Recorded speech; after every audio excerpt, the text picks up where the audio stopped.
And they know the ratios. Like, it's crazy. It's crazy. 3 to 1. Like, I was in the building and I was like, if I was 20, even if I was even 28, it'd be over. Like, over. But I'm a good Christian man now. With values. We alive. No, I mean to laugh like that. It's just funny when you say that. Yeah, we good to go. Cool. Make sure I'm not advertising nothing. What's up? When you hear it go down. Alright. Yeah, what it do? It's your boy Bodine. And it's haiku.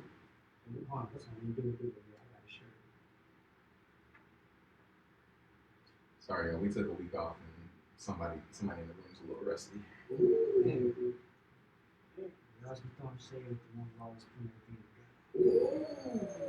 It's always Bo's fault. Everything. Anything that happens tonight It's goes Bo's wrong. It's Bo's fault. Okay. Until proven otherwise.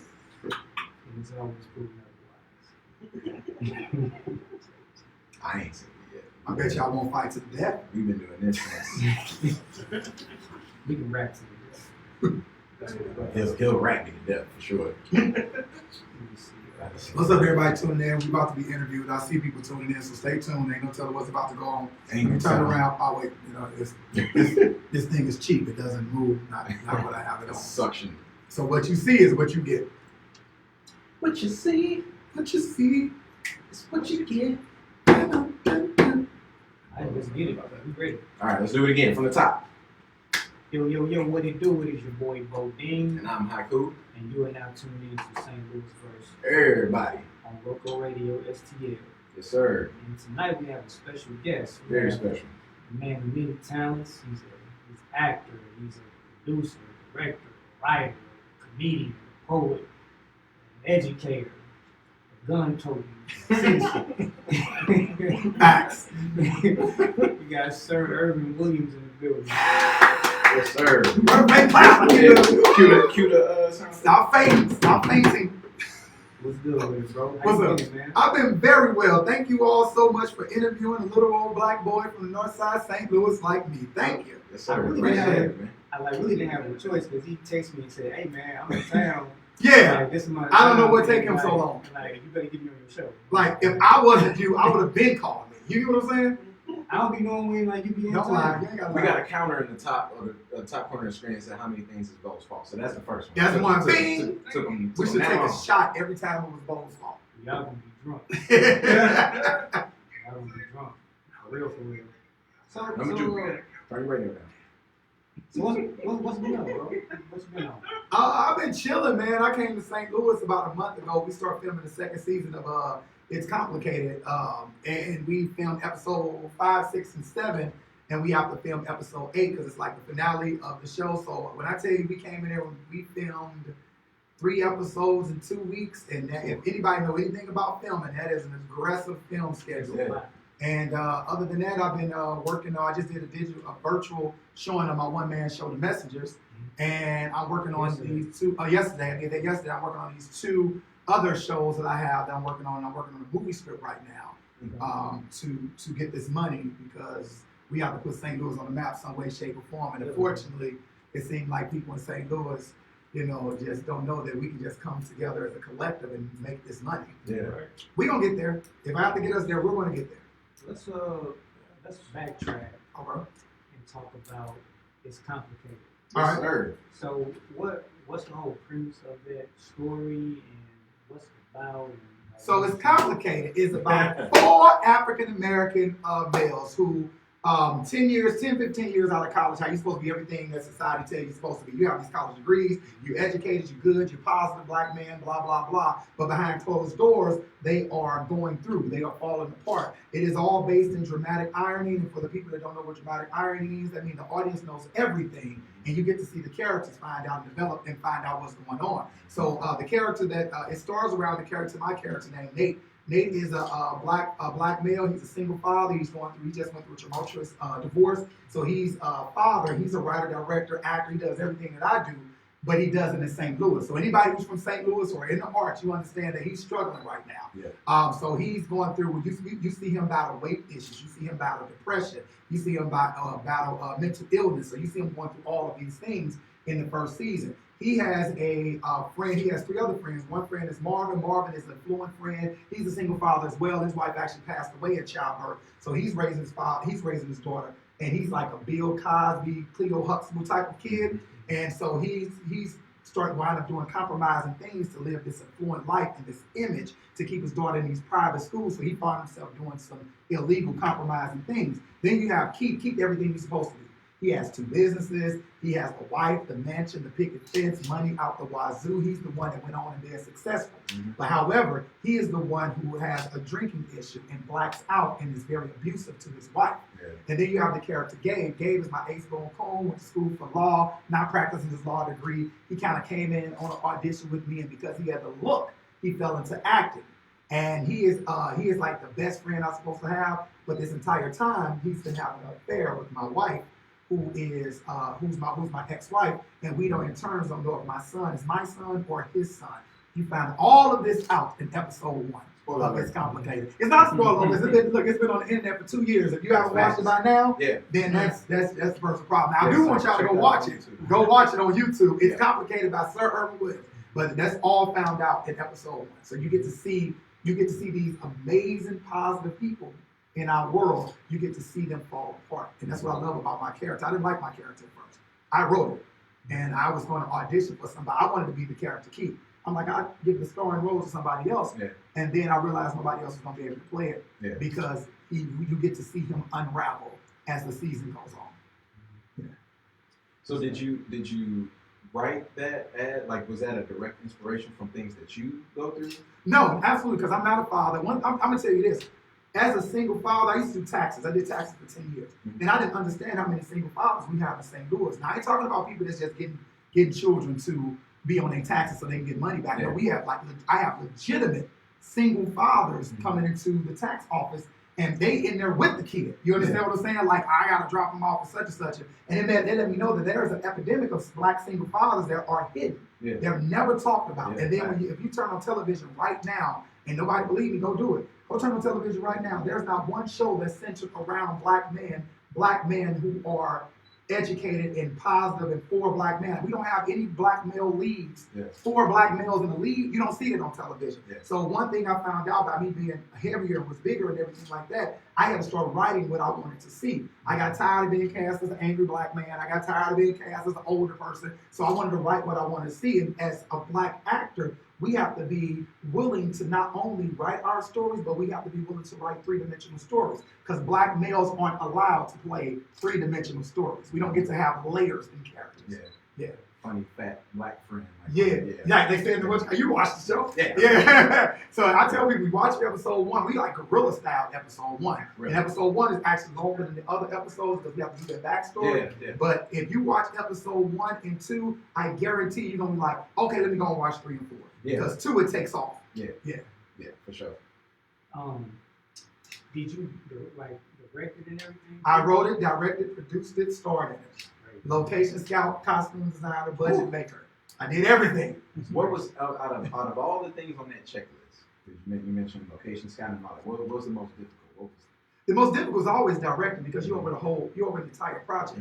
And what people don't understand, I like in my works, I purposely give people from St. Louis, I give them a shot. Like you come to me and say, I ain't never act, you want to act? Okay, I'm gonna give you a shot. And then I start training people. So on my set, I teach and direct.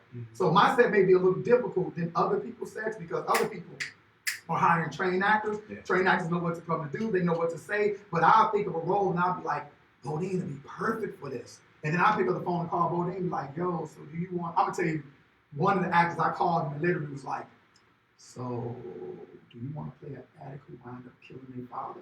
And they was like, damn right, send me the script. So that's the kind of stuff we do. So in St. Louis, just like the rap scene is small, the poetry scene is small, the black actor scene is smaller than that. We all know each other. I was going to point that out too, because watching it, I noticed a lot of familiar faces. And just not even just in other projects, but like people that I know personally.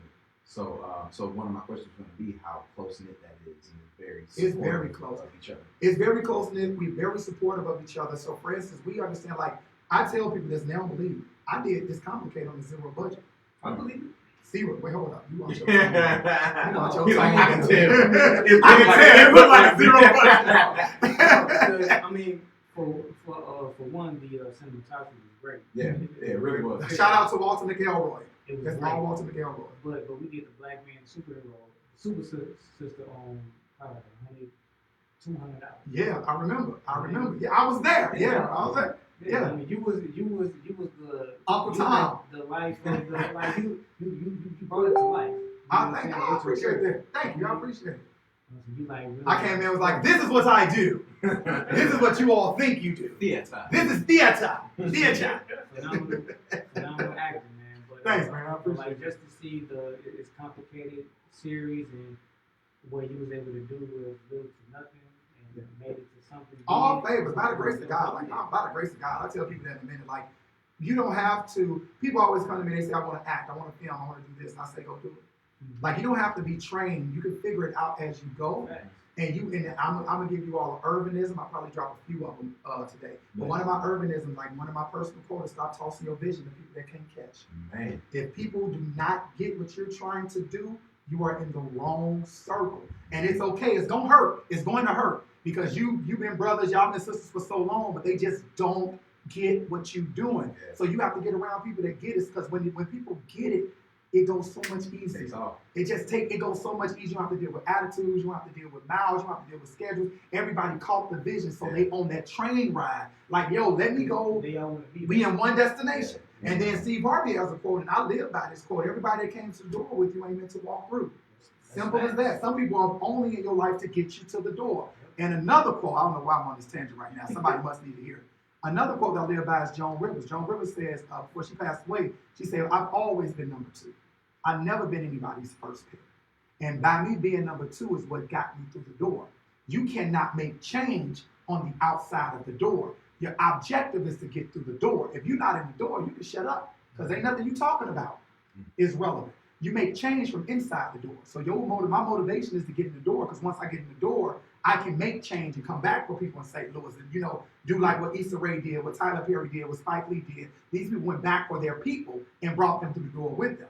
You understand what I'm saying? Yeah. That's applicable to so many things. Yes. Yeah. When you said somebody needs to hear that, St. Louis needs to hear that. Yes. Period. Yes. Period. No matter what you do. Yes. We have to. St. Louis, I love St. Louis. I would fight a Negro in the street to the blood about St. Louis, like disrespect to St. Louis. But St. Louis, we have to be accountable for our shit. You get what I'm saying? Like, we have to hold each other accountable. It is enough money, it is enough world, it is enough universe in this life for everybody to be living well, being healthy, being happy, and being free. I've never, anybody who ever worked with me would tell you, I've never been intimidated by somebody else's talent. I go, Bodine, that's dope. I can't do that. I don't do what Bodine does. God gave him that gift. That ain't one of my gifts. But I love to see that gift flourish. And I don't hate on that gift. So I go, well, how can I help from the spectrum in which I am in to get you to where you need to go? Or even if I can't help, like, it is so crazy to me that people who support you, you have to go and tell them, don't you be interested in my event on Facebook? You say you coming. And then you inbox me and say, I ain't gonna be able to make it. But don't be interested. Like, why am I telling you that 15 years after Facebook? Or why am I telling you stop asking me personal questions on a public forum? Like, and now I think it's on purpose. That shit irks my soul. Yes. Like, so Bodine, did you get that crack yet? Really? That's the question you asking me right now? Yeah, call me. Call me. Text me. Yeah, don't please don't make my phone ring. Yeah. Text. When I get to it. That shit.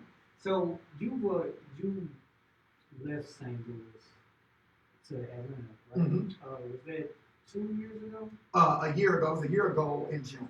I know you had like a going away party and everything. Yeah, I have. Hey, your parties used to be the shit though. My parties are the shit. Not no used to be. For everybody out there, I have the most amazing Halloween party in the city of St. Louis. Flat the fuck This is out. facts. This is Like, facts. flat out. Like, we did the last one we did was an African theme Halloween party, which is kind of crazy in itself. We didn't even get on that, but it was so dope. Like, to see all these people in African attire. Like, I used to live in this loft. The loft was like 3,000 square feet.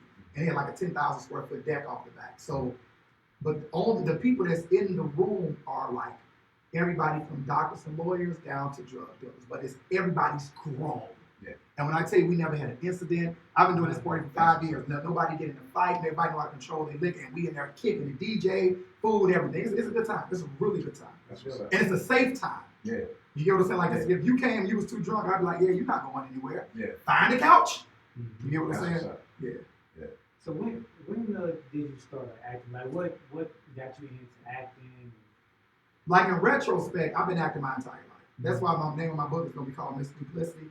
It's a spinoff of Paul Lloyd. One of my favorite poems by Paul Lloyd Dunbar is "We Wear the Mask," and he said, "We wear the mask that grins and lies, it hides our cheek and shade our eyes.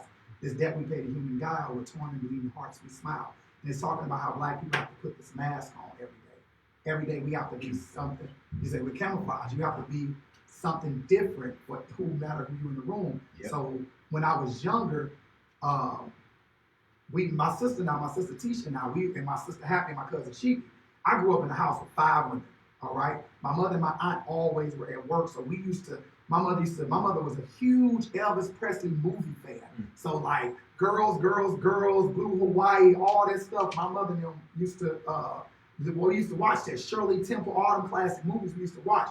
And one movie that used to come on all the time was called Imitation of Life. It was the second version, Lana Turner and Juanita Moore version. And Imitation of Life is about a black girl who wanted to be white, and she grows up in society and basically her mother wound up dying from a broken heart because she wanted.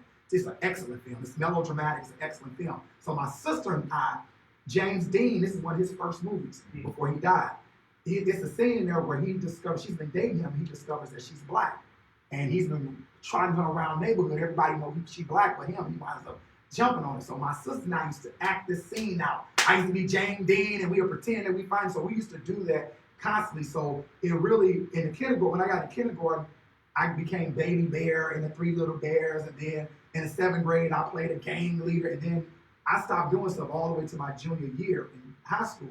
And my theater teacher came up to me, my speech and theater teacher came to me. She was like, "You want to do this? You want to be in this show?" And I had a friend named Lakeisha Tunstall. I'm gonna shout out. She's like, "You should be in drama club. You so good." I'm like, "Nah, them kids weird, bro. Like, I'm not getting in the drama club." And I was a kid who I started working at 14, 15. So I got out of school and went to work. I didn't have time for the extracurriculars. So junior year, we did Grease. And she wanted me to play the main character in Grease, but I couldn't do it because I had to work. So I said, I'll play something else. So I wound up being Vince Fontaine, radio announcer guy. And we go on, I went like best supporting actor and all this other stuff. And I was like, "Oh, I can do this." And she was like, "Okay." Her name is Kathy, it's gray now, but it's Kathy Lynn then. Little short white lady. She's like, "All right, that's good. You like doing this?" Like, yeah, I want to do this again. She's like, "Okay, now you got to get your grades up." Got my ass. You hear me? That's what's up. Got me. You can't be acting with C's and D's, Ervin. And that's ever since then I've been acting. I like that. Yeah. And as an educator, do you hold that same principle? Absolutely. with your Absolutely. students? I have that principle with my students. I have that principle with my student parents. And I'm going to say this, and I'll probably be sounding trite, and I don't give a damn. But we cannot keep rewarding kids who are doing horrible at school. Now, school isn't for everybody. Yeah. And I'll be the first person to say that we need to really change the industrialized structuring of school, because there are too many artists born in this world who don't give the shot. You either at a school that's surrounded by art, or you're at a school that don't have arts at all. You know, I wish I would have went to like CPA. Yeah. And like really, you know what I'm saying, pursue that when I was younger, and went to like an art school. Yeah. You know what I'm saying, when I went to college. Yeah. Because that's what I do. You know, I can. You're artist, and then nobody told you that. Nope. That's what I pride myself on. I walk up to kids and go, "Hey, you're a writer. Same. Hey, you're an artist." Same. And see, I went to Norman. You know, we outperformed that and everything. So we was like we had a theater department, music, drama, choir. We had everything. Yeah. Like, people could say what they want about Normandy Senior High. I learned true story. I learned more at Normandy Senior High than I did when I was in college. My senior year, I was in advanced English. Didn't even know that till 10 years out of high school. I was in advanced English. Had a teacher walk in. Her name was Miss Cannon. Miss Cannon walked in and say, "You're going to have 5 20-page papers in this classroom. All right? You're going to have an appendix. You're going to have a table of contents. You're going to have all these things. I know you don't know what it is. My job is to teach it to you." Right? She said, "You will thank me at the end." I wound up passing that class with a D+ just to graduate, right? Going to college, going to my creative writing classroom, The professor comes in, he's like, you're gonna have 5 papers in this class. Ooh. I said, do we get graded on attendance? He said, no. The same papers that were D pluses at Norman Senior High, I turned them into college and they were A papers. Swear to God. Woo-hoo. Swear to God. I literally signed my name and walked out the class. So he must not have even looked at I don't know if he did, don't care. I got my A. Yeah, Hey, that's all that matters. Yeah. That's wild. yeah, I'm definitely with that though. I was one of the questions I was gonna ask you was that do you feel like being involved that late in high school? Do you feel like having been involved, which is kind of different than having that dedicated curriculum, being in a school dedicated to the arts, having that type of education for one, but then I guess more so the resources from being in classes like that from the beginning, coming from freshman year to senior year. Do you feel like that was a disadvantage coming in quote unquote late? Not at all, because I've always, throughout the years, I've always been an artist. My first gift that God gave me was the ability to be a writer. The second gift he gave me was the ability to tell a story and create stories. Yeah. So those are my talents. So I've always done that throughout my entire school life. I just didn't have a label on what it was. And when I got older, I was well into I was about 28, 29 when I found out that I was a writer. And went, oh, that's what I am. Yeah. Nobody ever told me that, but my papers that I've written, I've always got A's on them, or if it was a short story competition I won remember that I Love My Mom Because back in the day, I won that statewide when I was in the 6th grade. You understand what I'm saying? And for the school. So I never knew that's what I was until it dawned on me like that's what you are. When I started my MFA program, I went into my first classroom, turned it's complicated. First episode was the first paper I turned in my MFA program. The professor was like, you don't need to be here. Yeah. Like this, it's nothing I'm gonna teach you. Yeah. Like you're wasting your money, sir. So that's how it went. Wow. Yeah. What'd you end up doing with that feedback? I wound up making that show.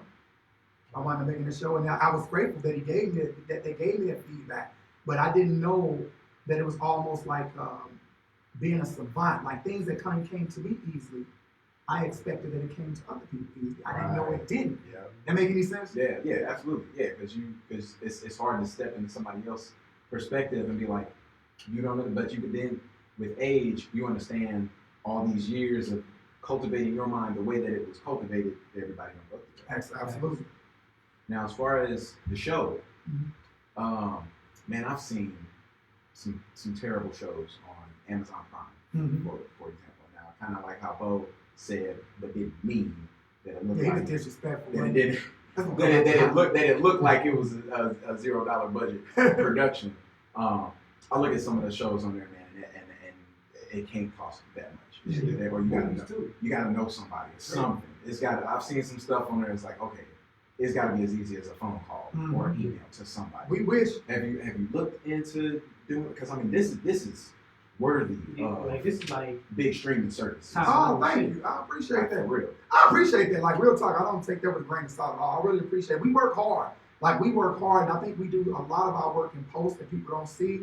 And so those hours of sitting and editing, and I'm the kind of director, some people just give their stuff to the editor and say, hey, editor, go off and look at the script. And I'm like, nah, bro, because what I find out in editing, it's not necessarily my editor, but with editing is that editors don't know how to pick scenes. So you may be great at editing, but you're not great at spotting the actor. You're not great at, seeing that this actor looked in the camera. You're not great at the small technical things that a director sees that you don't see as an editor. So you'll go, how you have people that can take amazing pictures, but they pick horrible pictures? Like the photographer come out and take 38 pictures, then pick the worst picture? Yeah. Some people are like that when it comes to editing. So I'm very hands-on in the editing room. I'm like, and the way my mind is set up, God has done something to me that I go, what happened to that scene that we filmed? Where is that clip? And my editors will be like, what are you talking about? We filmed this, go through these scenes, we filmed this specific thing, I need that here. And then they'll go back and like, oh, I forgot all about this. Absolutely, that's what I'm here for. So it's that kind of stuff. Do your students know that you act in, Some of them do. These kids will Google you, but I don't care because they Google you. And then one kid even came to school one day. He was like, that's Nate baby, ain't it? I mean, he's like, that's Gabe's baby. And I say, if you don't get, I tell my students all the time, you don't have a life that you at home Googling your teacher. You need to get something to do. And then the little girl mama will come call me talk about, I was telling them they ain't gonna have you long because I just watched the show. They not gonna have you long. They better appreciate you now. They will Google you. Yes. Find out who you dating. Yep. Wait, we where do you the same live, thing. all We do of the that. same thing when we bosses. Anytime I see a new employee name, Facebook. I don't. Simple. I just want to see what they look like. I don't. Because I work, international. I don't see people. Oh, okay, gotcha. So I want to put names to faces and things like that. But then I also want to see what these people are about. Like, what kind of shit y'all talking about here? And see, I think Adults. You know what I'm saying? I wish I had Kids is that, different. but I don't care. Like I honestly don't. Like I tell people all the time, the way my narcissism is set up. I have a lot going on with myself, and I believe strongly that somebody's private life is their private life. And until you invite me into your private life, I'm not going to try to figure it out. Until you come to me and say, hey, you want to be my friend on Facebook or you, I'm not searching because I'm in the process of just doing so much artistically that anytime, I was just talking to somebody about this today, and I was talking about Oprah Winfrey. I said, you wonder why Oprah Winfrey never clap back at anybody? Oprah Winfrey made $18,000 a minute.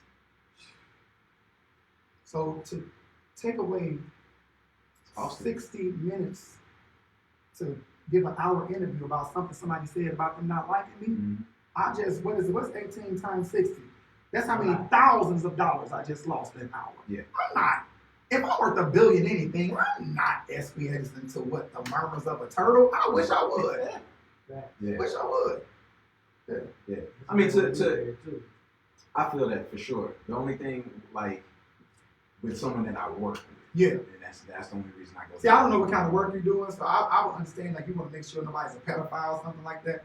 But the teachers at my school, like, It's as a teacher, like, I don't go look up, like, because I don't. we probably already in a meeting about a meeting. But I mean, honestly though, it's like people just even regardless of what I do, like people that I'm sharing the same space with. You know what I'm saying? Like I know someone. I'm not gonna get too specific, but I know someone who found out that a coworker was like on some one of these days I'm gonna shoot this shit up type shit, and it was like, okay, well you might need to tell HR that shit. Yeah. And then it turned into a thing. So it's like, had he never, you know what I'm saying, connected with this dude, or not even connect, just to see it. You just gotta admit you nosy, man. You just nosy. Oh, definitely. But yeah, that's just me having to know who I'm sharing my space with. Yeah, like, absolutely. I gotta look into you. I gotta look into Absolutely. whoever's sitting in Absolutely. this seat.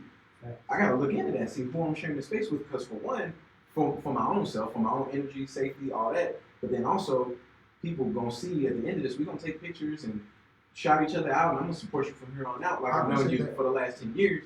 And people going, if you a type of person that I wouldn't normally associate with, and it would be something extreme. It would have to be, like you said, pedophilia or something like that. There would have to be something like that. Little petty shit I worry about. But I got to know that going in so that in 30 days, somebody looking at, we've had pictures come back as court documents talking about word.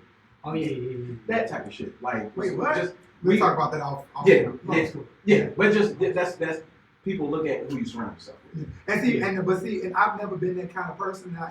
And by me being a Virgo, you would think I am that kind of person. Like you would think I'm judgmental, I'm analytical, but I don't really judge people. And what I've learned at a young age is that I cannot allow what other people think about other people dictate who I have around me, because I want to make sure that my friends and associates come from all kind of walks of life. Because one, it keep me grounded, but it also when I have friends, I have some amazing friends that's doing amazing things right now, it also gives me motivation, inspiration that I have something to look forward to. So the people that's around me, I just love, if you have good energy and you good people and you're not, my number one rule is if you are not intentionally and purposefully trying to harm me, we okay.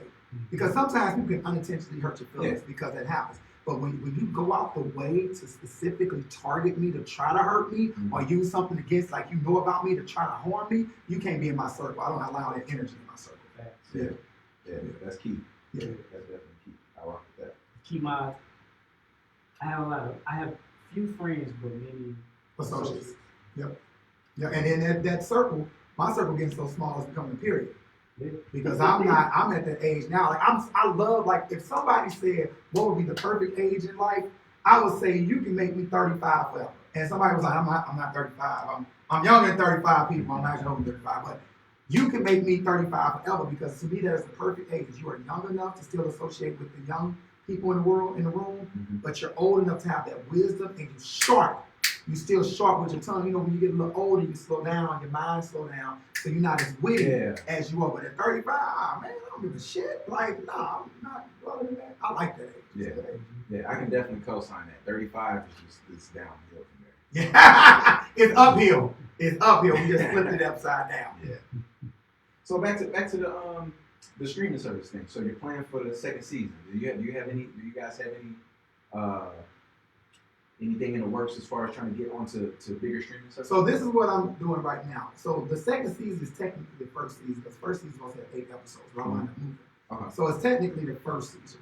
Okay. So with the second season, what we're trying to do is trying to shop it, like shop the show, sell the show, because like I tell every actor and every person that comes through my door, and I'm gonna tell you this is something that people need to know about their projects. There are people who work on your projects who would never believe you until it takes off. Mm-hmm. Okay. Right. Yeah. And you have to know who they are, and you have to identify them, and you have to be okay with it. Never chop your nose off to spite your face. But when you get into those positions, now we're moving forward, because like I tell my whole cast, they can recast everybody, including me. Mm-hmm. But that don't mean you're not gonna work on the show, because we also gonna need PAs, we're gonna need assistants, we're gonna need boom mic cameras, we're gonna need all of that. So don't think because you're not storing in the show that you're not part of the show. Mm-hmm. That make any sense? Yeah. Like, come and get your money. That applies to shit, even dealing with like just being a rapper. Yeah. You know what I'm saying? You're a Like, lyricist. You ain't a rapper. You a lyricist, son. but everybody wants to be like the The top guy. dog.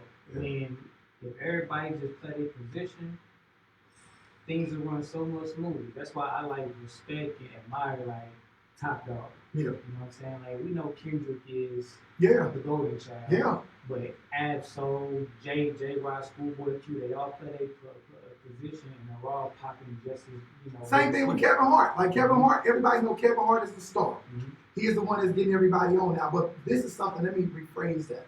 Because I don't want to be at the top by myself. Exactly. So what I'm going to do is make sure that everybody around me, or we're all reaching for the check when the check comes. Now, we all know I might make the most money in the room, but we all are solidified in our positions. And I always catch myself when I tell people stay in their lane or play their position, because I may be a point guard and a power forward. Like, I may have many positions to play. I just need to know which role I need to play and what time I need to play it. Yep. So that I tell people, to drive down the highway horizontally, run in all lanes, and figure out what lane is yours. Yeah. Bars.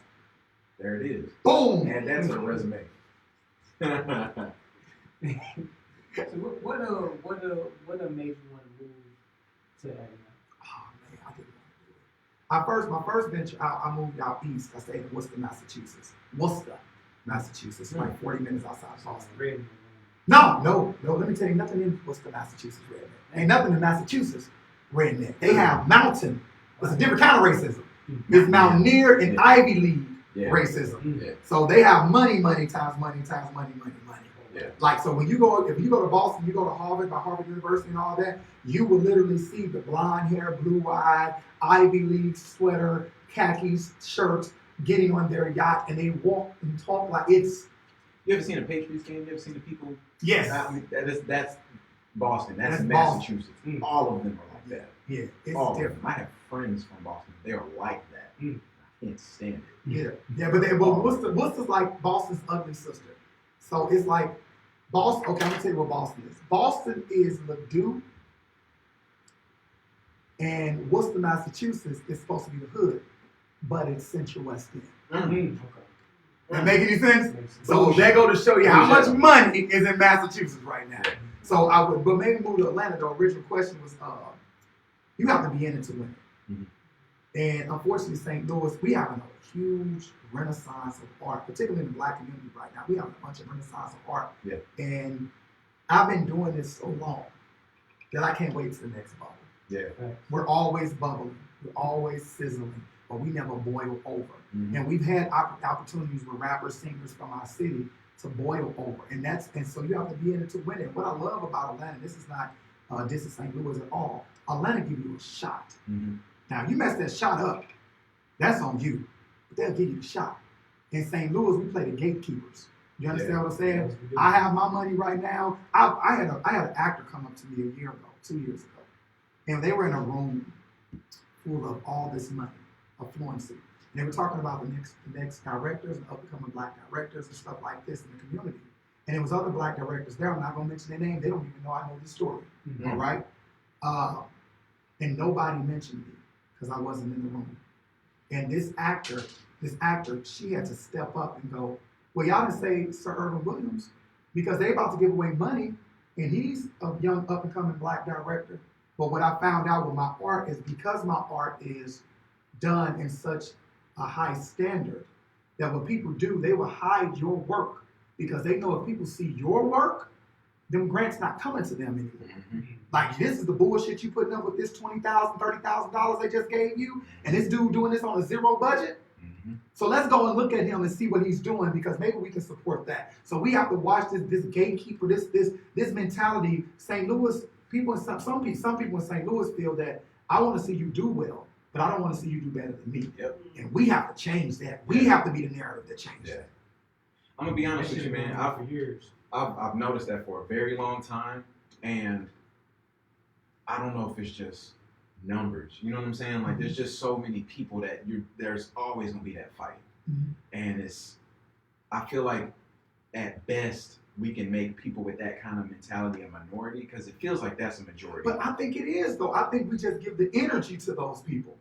That's true. You too. get what I'm saying? We give That's that. definitely We true. feed St. Louis, including myself. I'm guilty of this as well. We feed the negative images in Yeah. St. Louis, and we have to stop doing that. Yeah. And also in St. Louis have to be accountable once again Mhm. because Atlanta has the professionalism. Yeah.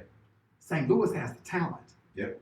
Like, I don't know if y'all, like, you ever been, you all rap in the rap community, and you go to somewhere else and you be like, Like, that's Yeah. the best y'all got? Yeah. Exactly. That is Exactly. where STL versus everybody came from. Yes. Because we feel that strongly about what we have here that you can put us up against any other city in the world, and I will stand on it. We will smoke them in any Most of category. them. bro, I done performed in Vegas, Cali, New York, Texas, Atlanta, Yeah. But the only thing that Sometimes they have that all we we missing don't, is the money. connects. not that they have the opportunities. Yeah. When we have to create, we so used to being a rapper, a teacher, a father, a custodian, a pillar in the community. We're balancing 10 plates. Yep. They got one plate to balance. So Yep. we have to, our struggle not only look different, we come in the room and make the shit look easy. Yeah. Easy. We like, wait a minute. So you mad at me and you stay right next door to Tyler Perry Studios and you ain't never walked over there? Yeah. Like, just wait outside. Somebody gonna see you. Yeah. Y'all hiring yet? Keep knocking. Somebody's going to see you. So Yeah. that's what, and because somebody made the statement, I moved down to Atlanta, and I was like, the people down here can't drive because they can't drive. When it rains outside, the highway is yeah. clear. Yeah. People don't know how to drive in the rain because they Yeah. ain't used to 4 seasons down there. And when I tell you, they're like, well, if you don't like it, y'all can always go back to where you come from. I said, you sound like white people in the 50s telling us to go back Oh, to Africa. today. Today. Yeah, so it's different. It's just different. It's different. But St. Louis we have the talent. We have the talent. We have the wherewithal. We just need that professionalism. And we when we go out of town, we seem like we're so aggressive. We don't even know how aggressive we are because it's like just naturally us. Yeah. We looking like, Yeah. I've peeped that. calm When down, we, bro. like, I when, keep that like, within when myself. we come into like the venues or whatever, like we own it. Yeah. Mhm. Because we're so used to performing in front of our crowd. And you know our crowd's gonna play. It's the toughest. Our crowd's St. Louis is the toughest crowd ever. Hands down Ever. the toughest crowd. Yes. like They ain't even giving new music opportunities. you can put on a Michael Jackson Motown 25 performance and they will look at you like this. I've told cats that have like if I've done a show and I know somebody came from out of town, like this your first time in St. Louis, hey bro, don't stunt nobody in here. They're looking. They're paying attention. But we Don't do trip give on props that. when people dope. Yeah. Yeah. But they have to be super dope. Yeah. Look, They have to be Michael Jackson. so afterwards, Pretty much. like when you put on a dope ass show, they'll look at you. They'll give you like some claps. Yeah. Once you get off the stage, yo, Man, what's Man, your yeah. Instagram? You got a CD on you? Yeah. But like that whole time, they just looking at you like this. Yeah. But I had an experience with St. Louis audience. I had the first time I've done stand-up comedy, I opened up for Paul Mooney at the I remember Ambassador. that. That was some years back. That was the first time I ever did comedy. Mm. The first time, I take that lot back. I did a show with Prospect. He did this thing like the alter ego show. And people know me as a poet and actor. They know that I do comedy. I don't never play like Tiger Moore, Princeton dude, Javon Bills. They've been telling me for years, bro, you funny. You need to get on stage. So he called me. Princeton dude called me and was like, you want to do this show? I was like, show who? He was like, you want to open up for Paul Mooney? I said, Paul Mooney? Of course. I said, what you want me to do? I'm thinking you want me to do a poem or something. Mm-hmm. Come to find out, he's like, no, I want you to do comedy. I said, what now? So I went home, I wrote my little did my set, got a standing ovation first time doing comedy. And that was in a room of 600 plus people. You hear me? So ever since then, I wound up touring two different times with Paul Mooney. But after that, I stopped. I don't know what y'all doing. Y'all making me nervous. I'm trying to, yeah. But yeah, this will probably be a good time for us to shout out a couple sponsors, pay some bills. Shout out to Amazon Prime. Make sure you guys, if you don't already, subscribe to Amazon Prime because the dopest action show is coming back on TV in September, The Boys. So I'm going to resubscribe to Amazon Prime and check that out for that season. Also, shout out to Urban Chestnut. Yeah. And we will be back after these. We're gonna play some music, right? KG, did you get that? What we playing first? Be My Valentine. Be My Valentine by who?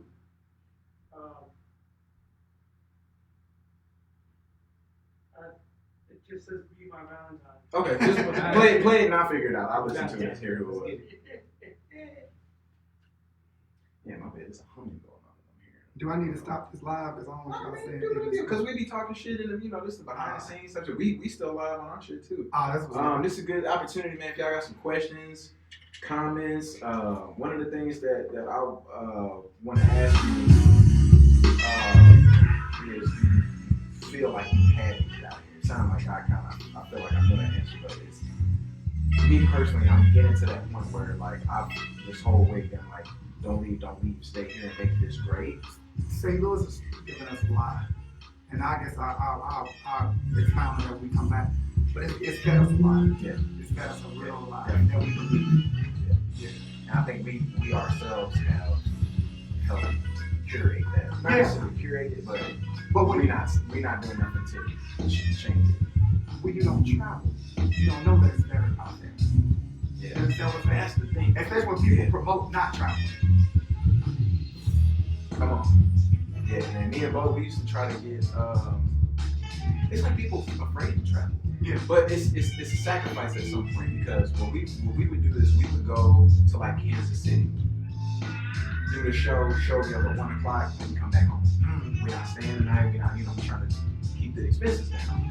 And that shit's hard to do. It's been times where You got your body too.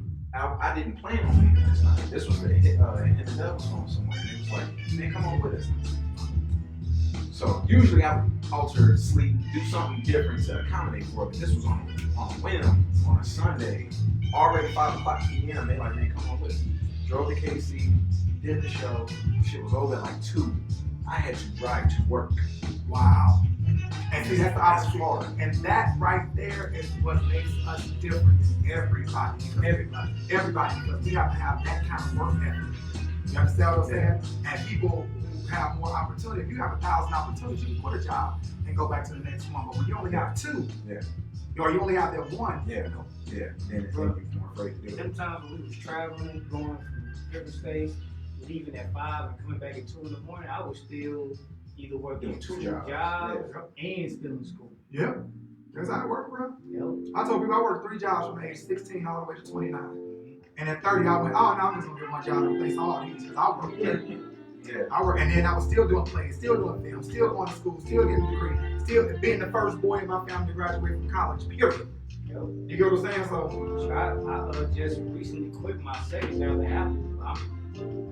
I'm more busier now doing that. Yeah. Hey, real quick, this is the homie Matt Jameson that had This is a movie. Big Mouth Valentine. Yeah, he's one of the producers that we've had on our STL Producer Expo that we have every Sunday from 8 to 9. So he's been featured on there a couple times so far. Also has battled in the Fresh Produce battle. Excellent production. Let me look up the name of this project that he just dropped. That song. Oh, my bad. Hey, shout out to everybody that's tuning in. Let me give some shout outs. I don't know how people tuning in. Sarah, David, Dana, Sarah again, Shamika, Ronald, Bobby, Mr. Frank, what's up, Mr. Frank? Mr. Grant, Bruce Frank Sr., Timothy Patton, Promise, what's up, Jalene, DeMarco, shit, Promise, where is it? Amber, Mick, what's up, Amber? Where have you been? And why haven't you been in any of my shows yet? Rico, yeah, she's one of my actresses when she was in my first play, Zella. She played the first Barry Alice. Michael, Adonis King, what's up, cuz? That's from my high school. Rochelle, J. Denise, Calvin, Jelani, Dante. What's up, Dante? You still ain't been by the house to see me, nephew. Meech, Otis, Tim, Chunk, J. Denise, Tamara, Sarah Triplet, Sharissa, Benny, Ned Alexander. You know what? I could be doing that, but I'm an elder millennial, so you know. I don't be knowing. Khalil, Christine, Latoya, Tyra, Reese, Latrice, Shanice, Marquita, William, Latrice, Shanice, Yvonne, Shaw, Jeffrey Bodine, you watching? There he is. What up, Bo? What up? It's like I shouted people out and they walked away. They got nervous. They gonna be sneaking, they creepers. Them creepers. What's up, creepers? Right. Creepers. Bitch, you looking at ass. Creepers. Following don't like nothing. I should have 5,000 likes every time I post a picture. That is a t-shirt. I get 15. And if you don't make it, I'm gonna make it. Following and don't like nothing. That is the truth, Man. And they always come to you later and be like, bro, I love what I you see doing everything. right now. You ain't never. Come on, man. Help me with the algorithm. You ain't never. Help me with the algorithm. Just push the like. Something. Like, we so selfish, we can't even push the like button. Like, come on, Hey, bro. I make sure anytime, shout out to my homie Trey. Almost every week, I see something sponsored from him on my timeline. I make sure I like that shit every time. Because he spent money to do that. And that's the least I can do. If I can't give you $1, Or share it. Like I tell people all the time, like, you know, support is such a huge thing about, like, I support everybody. If you're doing something positive and you're trying to push stuff forward, I'm going to support it. Yeah. But even if you can't pay to come to a show, just share the show. That's what you gotta do. But you know what's It's big. But that's big to them. It's not 60 seconds. because they don't. When you're not, I'm trying to say this as politically correct as I am. When you're not doing anything but going to work and coming home, going to sleep, you don't understand what an artist's life is like. Yeah. You understand what I'm saying? You don't understand the ins and outs. You don't understand Facebook algorithms or Instagram algorithms because it's not part of your life. We've had to learn so much to like you saying, because of that lack of opportunities. We've had to do almost every rapper, you know, I'll say 25 and up, has had to do their own album art, has had to learn Photoshop, has had to learn videography to some extent, had to learn how to make beats, and all that stuff to try to not even to cut corners or cut down costs, because you got to invest in all those things. You got to buy Adobe Edition, you got to buy a camera, you got to buy art, you got to invest time in all those things. We have to be jacks of all trades. And we don't have the opportunity to wait At all. because if you wait on a producer to make your beat, you gonna be waiting. Shit, I started learning how to make. That's what I'm saying. You gonna be waiting. I was having that conversation with my friend pulling up to this motherfucker about that. About I be hitting up producers like, and I feel like a dick because 15 seconds. Sorry. cool. By the time I make a public post saying, hey, I need like 3 more beats for this project, I've already exhausted the people that I'm trying to hit up, and they either taking too long or they just not coming with But it. they not professional. And the people who do hit me up, and they're like, man, I got something, I'll send it to you right now. I was like, not you though. Not you. I know what you're saying. Everybody in the room isn't anybody. It's always them. They be on it. They got the most I drive. respect that. They be having the most drive. It make me want to fuck them just off that strength. We back on the radio? You better. We back on the radio. Where can they find you on social media? All social medias. You can find me on Instagram, Facebook, Twitter, everywhere at Sir Ervin Williams. And also you go to my website called SirErvinWilliams.com. There And it is. it's Ervin with an E, no G. I get tired of being called Erwin with a W, Irving with a G. My name is Ervin. like Michael, like Urban Magic Johnson without the G. It's Eara, V as in Victor, I-N. People are like, I try to Google you, I try to find you. How you spell my name? I-R-V-I, that's not how you spell my name. That sounds like something Bo would do. Yeah. Yeah, double check the flyer. You doing good today. I think we stopped at two things that was both. No, we started. Yeah, we halfway through this thing. So, what did I ask you? I told you, man, 35 is the decline. Then I said we was talking about it off the air, and then we come back. But It it's was. not though. It's not really the decline. You ain't nowhere near that.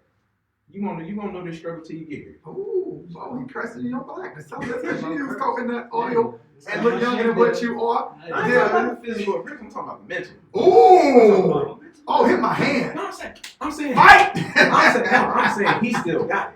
He still got it. And Bo juggles 18 different things at any given time. You got it going on up here. I'll forget the shit. Do I feel like I had to move to Atlanta? That you had to move to Atlanta? Did you feel like you had to move? Was that? I felt like I had to go. Yeah. I felt that my course has been run in St. Louis. A lot of people's like, I don't feel that you should be leaving now because there's so much things bubbling. There's so many things that are bubbling. And I'm like, I've been at this 20 years.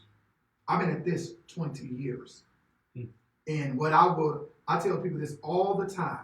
I would rather go away and fail at being at me than stand here and being successful being somebody else. There it is. So that's how that worked. So I had to go. And my thing is, I don't know why people are so afraid to leave St. Louis. Home is always here. Yeah. I can leave, fail, come back, get my stuff together, leave again. I don't care what you think, how Ervin moving around. One of my favorite quotes, Maya Angelou, what you think about me isn't any of my business. Leave. If you feel like you should leave the city, leave. Yeah. St. Louis isn't going anywhere. Yeah. You can go out there and bust your ass for 2 years, it don't work, come back home, regroup, and leave again. I know many people do that. I think the issue that people have with it is that two things. One is that me personally, I would never discourage anybody to leave. I think that for me personally, if you leave and forget where you came from, I'm gonna be a little annoyed at that. But that's anybody. I'm gonna be a little annoyed at that. So I think that's people automatically assume that everybody's gonna do that. And that's because so many people have left and come back and shit on St. Louis. Like I said before, that was the second one. I would never shit on St. Louis. Yeah. However, St. Louis has its flaws. Like I was just in this city and witnessed 23 people being shot over the weekend and 7 murders. Yeah. Don't get me wrong. Georgia, Atlanta have their shit. Yeah. They don't have that. Yes. And then yesterday, 5 people just got shot, 3 dead. It's been 60 murders in July. That's crazy. That's supposed crazy. to be on lockdown. That's great. It ain't even supposed to be nowhere. It's a pandemic.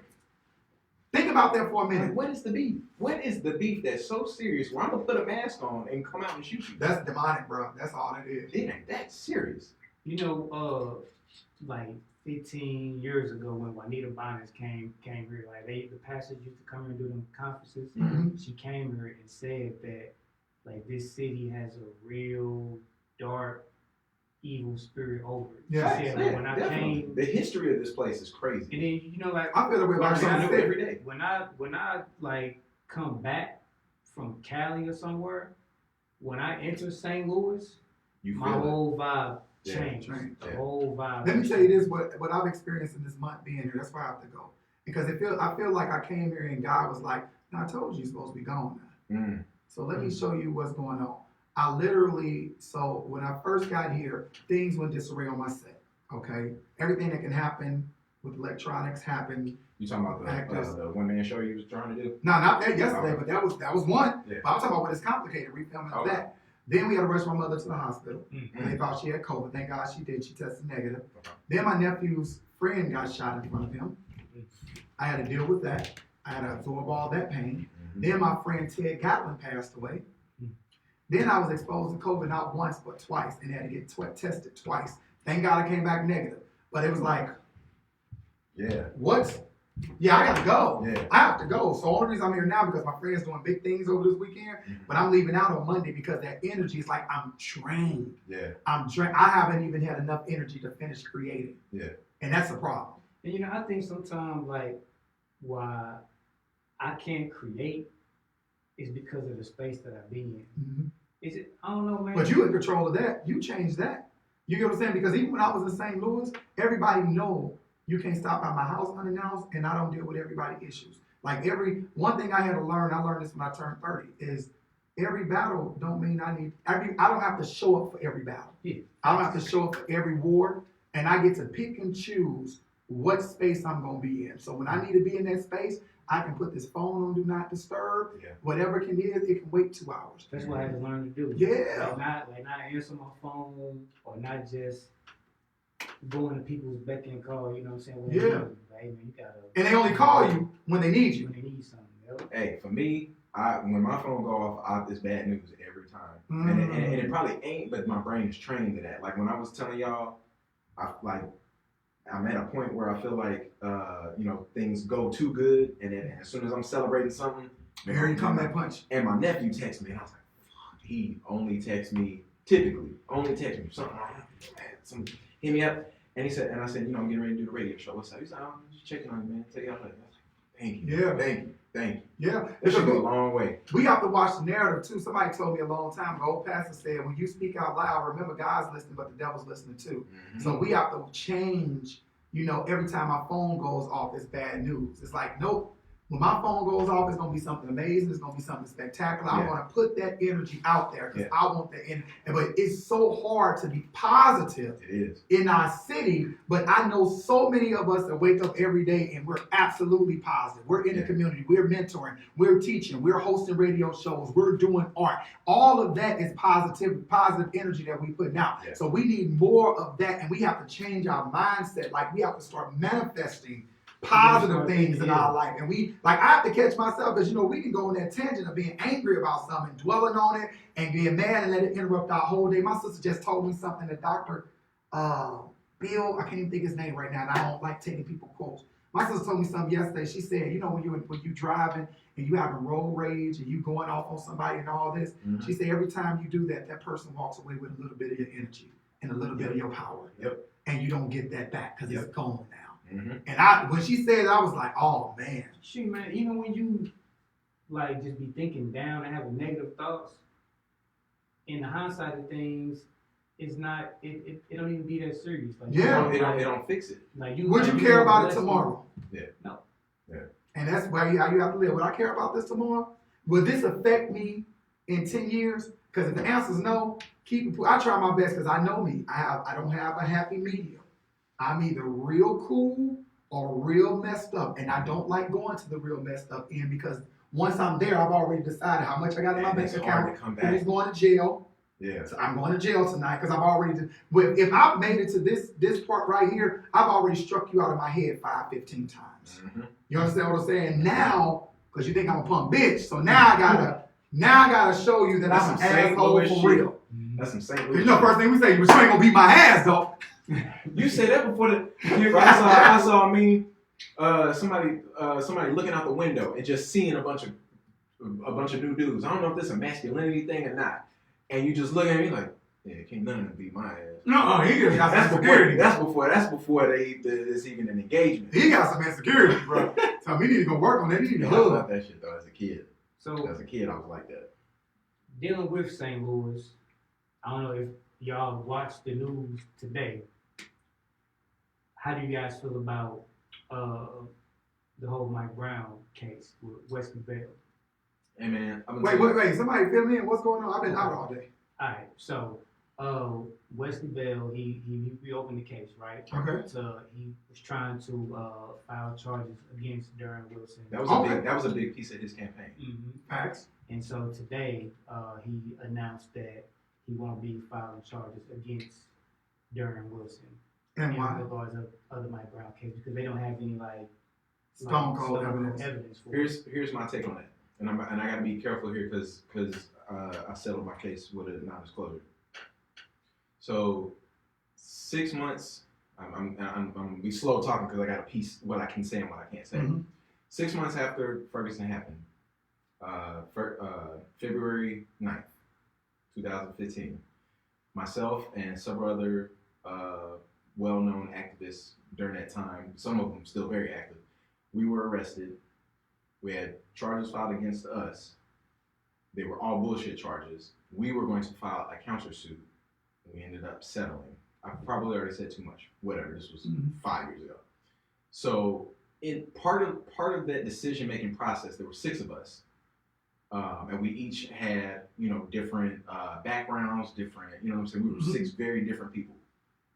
And we had to together decide. This was one case. It was not 6 individual cases. One case involving all 6 of us.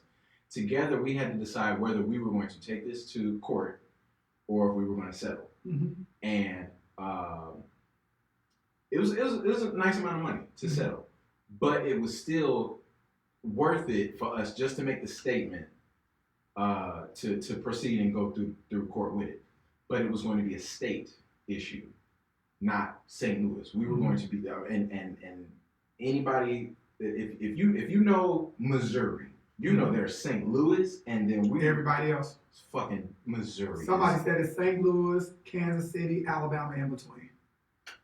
That's it. That is it. Yeah. So that changed everything. If this was going to be strictly a St. Louis thing, and I felt like there was going to be more, if it was going to be strictly St. Louis, then I say, let's go, let's do it. But as soon as they said, no, this is going to be a state thing, we're fucked. Because you already know the outcome, because we already know that the powers that be, the systematic oppression, the systemic oppression that we have in this state, period, is not going to go as far. And I didn't know that happened with Wesley Bell today, but I know he probably have just cause to do so. And we have to listen. You already know it's a tough decision. It was such a tough decision. I could tell it was hard in his voice that he didn't even want to go. You accepting defeat. Yep. You're accepting defeat, Yeah. and then to have to tell people that you promised that you were going to fight for them. Wait, it's not saying that he didn't fight though, because I don't know the ins and outs on it. I don't really like commenting about stuff that I don't know about, and I don't know the ins and outs on it. But I also know that what we don't tell children is that you can be the best person in the room, you can be the best fighter, the biggest advocate in the room, and sometimes you just don't win. Yeah. And sometimes all stories don't have happy endings. And this is one of those stories that didn't have happy endings. And I remember when he said he was going to do it, I was like, that's going to be a hard decision. Let me tell you, it's and not even just the powers that be, the structuring of the system makes it hard for people to do their job. Like, even with the Kim Gardner situation, where she finally pressed the Class E felony charges on the people who pulled out the guns, that was the most brilliant move ever. Yeah. And I had to tell somebody, I say, let me tell you, because they may not even go to the extremities of prosecuting them. Yeah. But if we get these charges filed and they're committed, even though it's the lowest felony that you can get, that's a Class E felony. And guess what you can't do with a felony on your record? Yeah. Practice law. Lots of things. Can't practice law. Lots of things. Yeah, can't practice law. And that's just, man, we're not gonna be able to make big changes overnight. So if we can take quote unquote baby steps and keep doing it, at the least mildly inconvenience somebody. So they like, man, I'm tired. Listen, I ain't trying to fill out no paperwork, so I ain't finna do no bullshit. I'm tired of Black people specifically always having to acquiesce to everybody else in the room. And I'm speaking specifically on Black, because anytime we go into a space, we have to make people comfortable about our murders. We have to make you comfortable of what you're doing in your racism. And I'm not doing it. I ain't never been a person that's doing it, but I'm damn sure not doing it anymore. I'm not going to make you feel good about your racism. I'm not going to make you feel good about your privilege. I'm not going to make you feel bad, but I'm damn sure not going to make you feel good about it. Yeah. And we have to get to, when Jane Elliott did that, and I don't know if y'all know Jane Elliott, but Jane Elliott, the famous one who do the blue and brown eye contest. And when she stood in a room with 500 white people, and she said, if you think that's going on with Black people is something that you are willing to trade places with, stand up. And nobody did. And then she said, that shows me that you know that there's an issue, but you refuse to accept it. So if you didn't want this for yourself, why do you want this for Black people?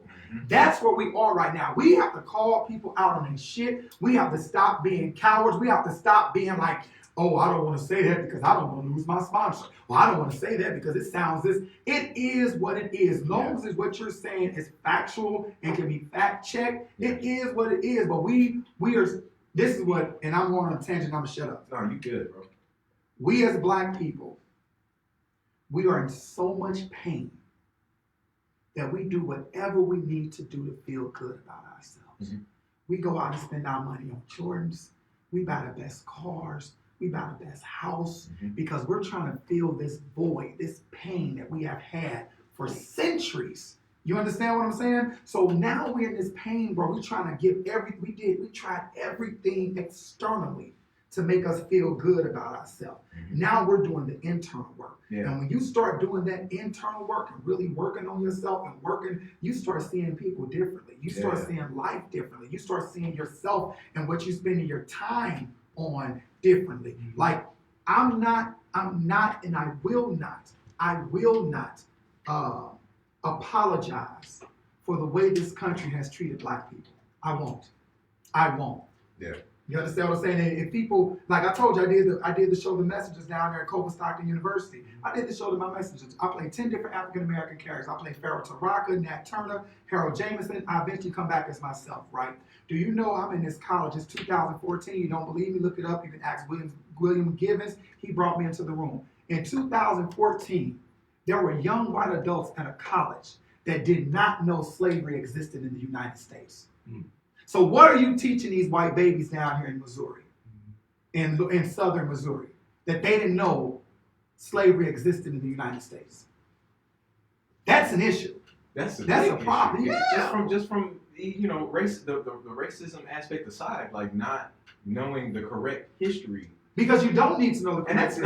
And that's not that long ago. You don't need to know it. When it doesn't exist in your life, it's just like when black women say, I have this going on in our job, and because he's a man, he got promoted over me. You have black man like, well, that ain't true, because I didn't get promoted too. No, because it's a gender bias. You don't see it. And you sound like white people who say, I don't see racism.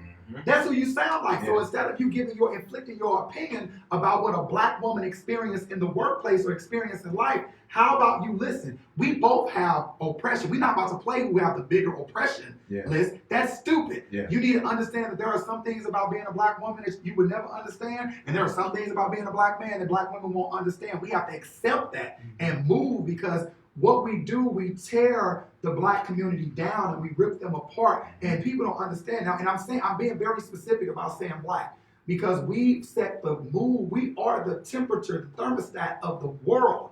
What we do, the world follows. And if we understand that trend, like we have that kind of power. Can you imagine if people go, what are we gonna do if all of us go? And if you ever hear somebody say this, it's told directly from Ervin.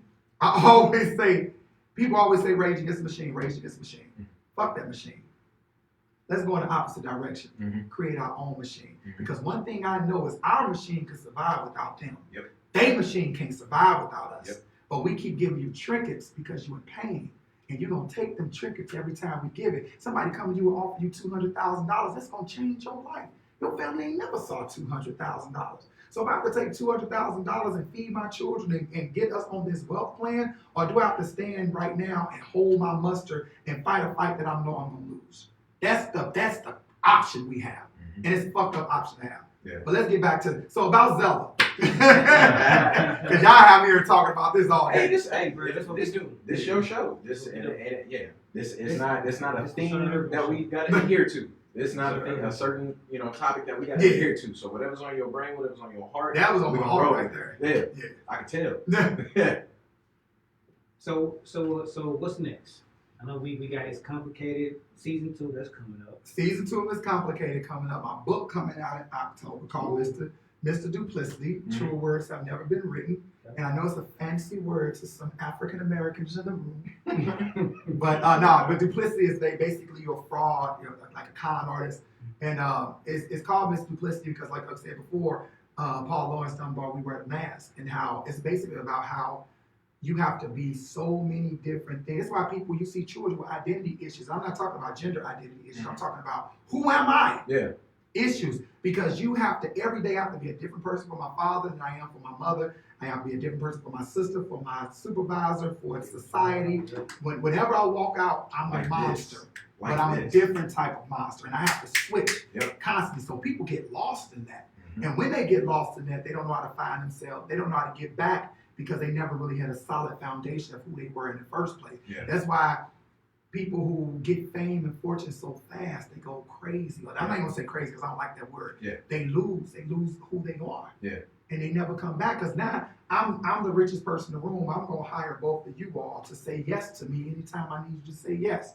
Nobody's gonna check me because to check me means you lose your money. So you gonna let me do. I'm not gonna mention any celebrities because I might meet them one day. But you gonna work with them. But you gonna let me do whatever it is that I want to do. Because you trying to get paid. I'm paying you $200,000 a year to simply be around me and say yes to the things I need you to say yes to. So who are you to check me? I'm your boss. Checking you means you not getting EHS. Exactly. So I'm gonna let you go crazy. I'm gonna make sure you get your drugs, and I'm gonna make sure that you have all the pretty women around. I'm gonna make sure that we keep you high because when you high, you're more generous. Like these people are slugs on these people, and like I said before, they don't really have they never had a foundation of who they were. Yeah. It's because when your foundation's solid, you can waver off and you can mess up and do all these other things. But when you have a solid foundation, Beyonce, where your parents weren't using you to make money, they had money. It was okay. You were going to be fine whether you've been Beyonce or not. You had a solidified family unit. Father was a businessman. Mama was an entrepreneur. You were going to be fine. Y'all stayed in the suburbs. Y'all didn't live in. Marshall Project. Exactly. So you had a foundation. So if you fall, you still got people that's uplifting you because you had a foundation. When you don't have a foundation, that bottom falls out and nobody's there to catch you and say, hey, no, Bodie, you fucking up. Like you messing up. I need you to sit down, bro. Let's go holler. Let's go talk to somebody. Because right now you're not moving because your ego is in check. Yeah. And we have to remove that too. We have to remove that ego out of us. Man. And it's hard. Yeah. Because when the ego show up, it ain't cute. It's human nature. Yeah. It's human nature for us to be, man. This would be. I'd have to write a book on this, but just like at our core, we're egocentric. Mm-hmm. That's humans. So that's we're fighting against our very instinct to lose that mentality. Mm-hmm. But there are things that we see even as children that you know that we see and you know obviously we're not processing it that way that feed into that. We're bred to be that way. Mm-hmm. Even from I'm gonna say it. Even the most common belief in God, just from just that very aspect, what I would think today is being less common. I think people are starting to get a more diverse idea of what God is. Mm-hmm. But the traditional meaning of God. Of Christianity and God. I would have to say that because I've only been exposed to Baptist, Catholic, and Christianity. But Christianity is like the most mainstream one that we see in media. Yeah, the media and all that. But I would say that the Christian definition of what God is, that in itself is an egocentric train of thought, methodology. So even from that comes everything. From religion comes everything, to an extent. So yeah, we're fed that from the beginning. I think we're taught when you're poor, you're taught how to send your representative out first so you don't get hurt.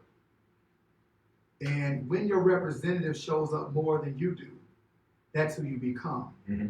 And then one day it go, that's not who you are. Yeah. And when you find out that's not who you are, then you go, well, who am I? Yeah. And that's when everything starts crumbling. Yeah. Yeah. That's deep because I just heard my voice the other day, and I was just tripping off of it like, it's metaphorical, but it's literal too. Like that's me. Mm-hmm. I'm hearing myself even right now. I'm hearing myself in a totally different way than y'all hearing it, the way that y'all hearing it. Right. And if I go back and listen to this later on tonight, I'm gonna hear what y'all hearing. I'm like, damn, that's what I sound like. Two totally different people. Yeah. From the tone to the inflict to everything to the things I say. Like, damn, I say that. That's not how I monologue. Yeah. The words that I say. That's not how I talk. Yeah. So, that's deep. Yeah. That's deep, and that's something. Yeah, that's if you're gonna take that initiative to get over that, good luck to you. That's a battle. Yeah, but I think it's a battle worth fighting because once you kill your ego, like to slaughter your ego is a beautiful thing. Like it's the people who have the most are some of the most humble people that you ever meet. Mm-hmm. And I'm not talking about people who have pretend money. I'm talking about people who are solidified in their space. Grandkids good. Like grandkids, children are good. They're the most humble, laid back, chill people you'll ever meet because they don't have anything to prove to anybody, not even financially. But they've come to terms, like I tell people this all the time, there's a difference between an old person and an elder. An elder has come to terms with their past. They're going to say, listen, brother, when I was your age, I did that too. I had a wife, thought that my girlfriend was going to be over here, be better. I put my wife through hell. And I was not a good man at this time. But I've learned from this, and I see the mistakes you make. And I'm not telling you what to do. I'm telling you what happened when I did it. You know what I'm saying? So take heed to it. An old person is going to go, man, please, everybody cheat. You don't need your wife. I mean, your wife going to be there anyway. Go do what you're going to do. Just don't let it make it home. You know, they're going to give you that type of information, that type of advice. But when you meet an elder, oh, my God, it's beautiful. Like when you meet an elder that's like, they 75, they sitting back still glowing, they still smiling. You have two type of old people. You have people who get old and came to their past of what they did in their past life and they okay with it. And then you have people still trying to prove they ain't the person they used to be. I don't want to be one of those people. Yeah. You get what I'm saying? Yeah. I want to be one of those people that's sitting up there like, yo, look, when I was 30, let me tell you something. Yeah. Boy, let me tell you something. You get what I'm saying? Like that's the kind of person I want to be when I grow up. People that the second, the latter would be, that sounds stressful and you're not gonna make it that long. Yeah, but you'd be surprised. Old fools be living a long time, bro. Old fools were once young fools. That's what the old people used to say. And you can tell, like, and I'm not talking about people who have mental instabilities or have a drug addiction or addiction problems, stuff like that. But you see old fools when you're driving down, they like 65, still standing in front of the same liquor store they were standing in front of 18. Man. You understand what I'm saying? Yeah. Because we have to remember, and that's another thing, we have to remember the government targeted poor communities and created these people. My Aunt Denise said this, she's Muslim. And she said, Allah has a way of coming in and wiping out an entire generation to bring forth a new. She said, I don't even see in you all what I saw in my brothers and our uncles when we were younger. Y'all the generation we've been waiting for. Y'all the generations that want to be fathers, you want to raise your kids, you want to have families, you want to be successful. Y'all talking about financial literacy. None of that was going on when the 70s, 80s, 90s did because we had the crack cocaine epidemic coming in. You had people in Pruitt-Aggo, which where my mother was raised, the government allowed scientists to do experiments on these people. You understand what I'm saying? You had the toxicity in the soil over here in St. Anne that were giving people cancer. Like, it's so many things. Like, people always want to fight outside of St. Louis. We have stuff that's happening right here that people still haven't been justified for. And until you justify the meek, the humble, the poor, until they become justifiable and you do right by them, nothing is going to go right. Yeah. Nothing. Yeah. It is, yeah. Big facts. So to bring it back around to the show, okay, because you mentioned drug use and things like that.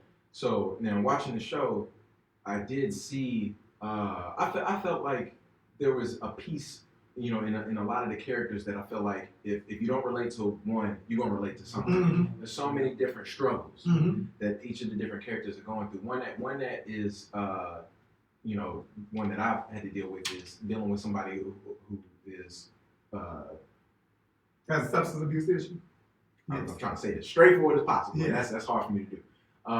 But yeah, having to deal with somebody, a loved one that's going through that. Do you intend to expand on those? Like because you got your base story. Do you intend to expand on the spousal abuse? Absolutely. That's what's coming in season 2. There it all is. All of that's supposed to be in season 1. What I do, I create 3-dimensional characters. Yeah. So I like that term that you use for that because that's very well described what you got going on. Yeah, so you get to see, it's like peeling an onion. That's why I teach all my actor students. When you have a character, it's an onion. And the more you peel back, the more you realize how many nutrients are in this onion. Sometimes you cry, sometimes you squirt. You're peeling back all these layers. Same thing when you have character development. Mm-hmm. So we get to, I never make a character that's just angry for no reason. Yeah. Why are they angry? They always have a backstory. Or you doing this narcotics. Why are you doing these narcotics? Do we see you get clean? And when I tell people in my stories, I always have a well balance of people. So I would never have a story where it's just where you see this character and she's on drugs and she's doing all these things and they don't have somebody to counter her. So I have my girlfriend Tracy, who's in the story, who's a black woman, a female detective, blah, blah, blah. She counters that because you don't want to just put what people think are stereotypes out there and don't have anything to represent. Back on why they act that way. Yeah. And not only why they act that way, but other kinds of black women in the show. You get like, it's a black female. Like I tell people this because it's almost like watching Boys in the Hood, and you didn't realize Boys in the Hood was so conscious until after you watched it 10 years later. You was like, wait a minute, John Singleton, you snuck that in. You sneaky snake. But it's like that. So it's one of the things where I know people won't catch it until they catch it. Yeah. You get what I'm So saying? part of that is having that experience to see, like, damn, that shit, I recognize that.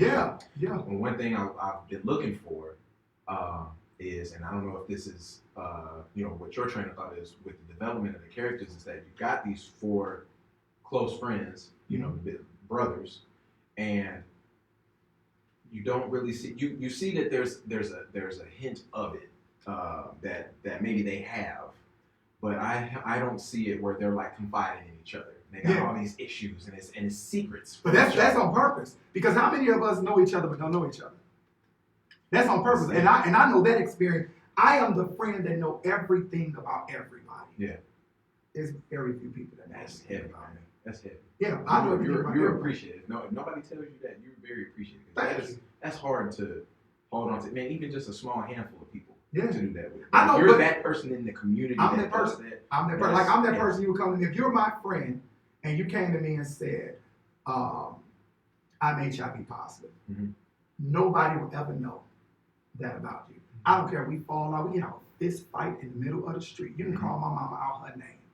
I would never expose something like that because you told me at a time that you needed somebody to confide in. So when you have people, and I have friends like that too, but when you have people like that, we are, like I said, we are the holder of secrets. And the reason I don't, like I said before, when we was talking about looking up people and all that, I don't care about that because I care about what I care about. Yeah. And what I don't care about, like I don't care about that. Like I know somebody was like, yeah, I do this and do that and blah, blah, blah. I was like, okay. So are you going to be able to do this project? I care less about that. You get what I'm saying? I care less about what those things, are they going to affect my project? Mm-hmm. Because if they're going to affect my project, then you have to go. But if not, I try to be that. I try to be a safe space to people like I wanted a safe space when I was younger. Mm-hmm. Especially with some of the young black males that I mentor. And I have to tell them, you can be anything you want to be. Like that's not just a cliche thing to say. Kids. Yeah. These kids in it, man, it's been so many kids that, they feel comfortable coming to me and telling me shit that goes on at home. Yeah. And you got to watch it because we mandated reporters. I be damn near in tears like, damn, man, you really be going through that shit? That's why you let boys be acting. Yeah. I had a student, and I'm going to say this, and we're going to switch the subject. I had a student come to me, my second, third year teacher. And it was a kid that was bad for everybody else, but good for me. Now I teach English. We black male English teachers. You hear me? They don't even know. He don't even know how valuable we are. We unicorns in the room. We don't happen. For 2 of us to be sitting there at the same time, that's something that don't happen. I'm sure you're the only black male English teacher in your building right now. I got another What? one. Oh, that's dope. He's an old head though. That's still dope. I'm always the only one. Yeah, he's an old head. I'm always the only one in the building. Always. Yeah. So I had a student come in, found out this was a profound writing student, like we did To Kill a Mockingbird, right? Mm-hmm. And they was either to write a summary, write a continuation of the story, blah, blah, blah. Or you can make a poster, or you can redesign the book cover, right? The dude came to me, he like, I'm done with my project, Mr. Williams. Now, when I tell you this cat was the leader of the Bloods, and like the real, not the pretend kind of leader, like out here putting that work in type of stuff. And he was like, I looked at his picture, I said, what is it? So he had some praying hands. He had some hands releasing a black dove. He had a book and a clock and like a cross. And I was like, what is this particular Milton McCarthy? He was like, this represents Tom Robinson. The black dove represents Tom Robinson, the black guy in the book that was killed. Mm-hmm. And he was like, that dove is him being released, finally being free to God. And he was like, the clock represent that. The clock in the book represent that if you take the time and just read somebody's book, you will have understood how innocent Tom Robinson really was. Mm-hmm. How old is he? Freshman. Wow. And I said, so I took this and I went, oh, so you smart? Oh, I'm about to work your ass. This is how I talk to my kids. I'm about to work your ass. So just having that, I don't even know where I was going with this story. I went on a tangent. What were we talking about? Stuff kids become going. Oh, so these kids came back. These kids came back, and he wound up sleeping in the classroom. I was like, "What's going on?" You know, he was like, "Oh, I'm tired." He was like, "You know, stuff going on in school, blah blah blah." And I'm like, "Well, what's going on?" He's like, "Well, you know, my mom on drugs."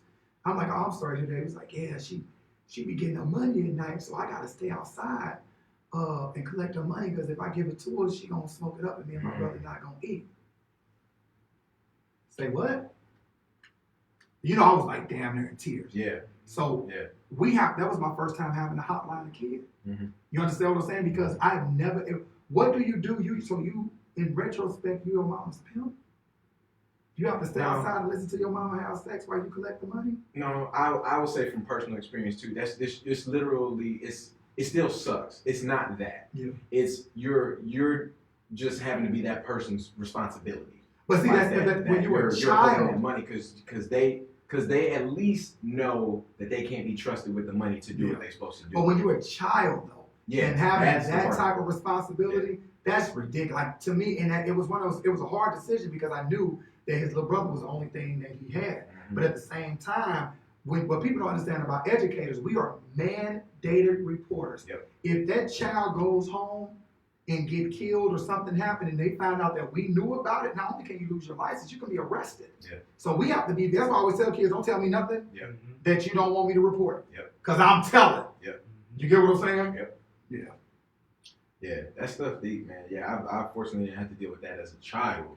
Mm. So I can just that bit of information and correlating that to the other things that I know I had to experience because of that, Mm-hmm. that he probably had to go through as a child. I can't fathom that. But that's to say it's not uncommon. Yeah, I know. We know. It's not We uncommon. teach. We know. As educators, we know what's about to come.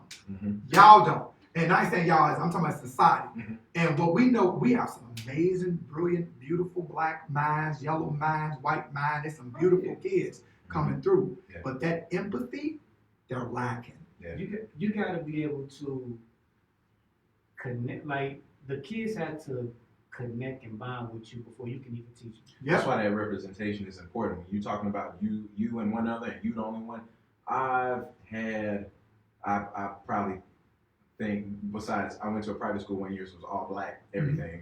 So not counting that, I can only think of one teacher that I personally had that was my teacher. I've known of other black teachers in the school, But you never got them. That's how it was. Yeah. I never got the black male teacher. I had black female teachers who were very powerful and influential Mm-hmm. through my life, but I never had black male teachers. But see, what people understand, when you become a black male teacher, you are the physical representation of everything they are and everything they hate. Mm-hmm. So you the father who walked out on them, you the uncle who tried to molest them, you the mama boyfriend who beat up on them. And one of my favorite quotes by Teddy Roosevelt is, people don't care how much you know until they know how much you care. Yeah. And till them kids know you care, they going to, I had a kid tell me, we gonna run your ass up out here like we did the last teacher. Yo, I said, well, I'm a black kid and I used to be a badass black kid. You ain't running me nowhere. Now sit your punk ass down and open that book up on page 56. Bro, my first day at Langston Middle School, the kids told me, "Oh, you ain't gonna last long." I said, "Yes, I am."